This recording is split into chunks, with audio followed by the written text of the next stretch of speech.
മറ്റൊരു നാമമാണ് അർ റഖീബ്. റഖീബാണ് അല്ലാഹ്. മുറാഖബ, മുറാഖബ എന്ന് പറഞ്ഞാൽ ഒരു കാര്യത്തിന്മേൽ മേൽനോട്ടം നടത്തുന്നതിനാണ് മുറാഖബ. സൂക്ഷ്മമായി ഒരു കാര്യം സൂക്ഷിക്കുകയും അതിന്മേൽ മേൽനോട്ടം നടത്തുകയും ചെയ്യുക എന്നുള്ളതാണ് മുറാഖബ, പരിശോധന നടത്തുക. റഖീബ് അൽ മുത്വലിഉ അലാ മാ അകിന്നതുഹു സുദൂർ, ഹൃദയങ്ങളുടെ മേൽ റഖീബാണ്. ഹൃദയങ്ങൾ മറച്ചു വച്ചിരിക്കുന്ന കാര്യങ്ങളെ സംബന്ധിച്ച് സൂക്ഷ്മമായി കണ്ടുകൊണ്ടിരിക്കുന്ന, അറിഞ്ഞുകൊണ്ടിരിക്കുന്നവനാണ് റഖീബായ അല്ലാഹ്.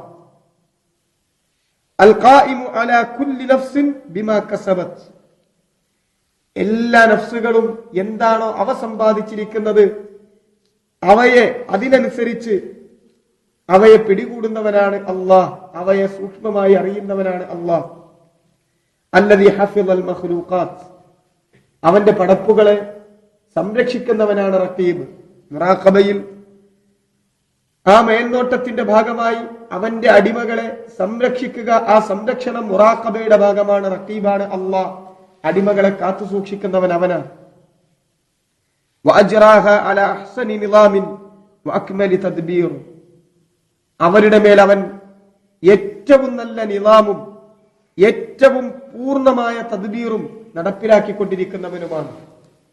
റഖീബായ അല്ലാഹ് എത്ര സൂക്ഷ്മമായ നിയമങ്ങളും നിയന്ത്രണങ്ങളുമാണ് അവന്റെ പടപ്പുകൾക്ക് ഈ ദുനിയാവിൽ അല്ലാഹു വച്ചിരിക്കുന്നത്.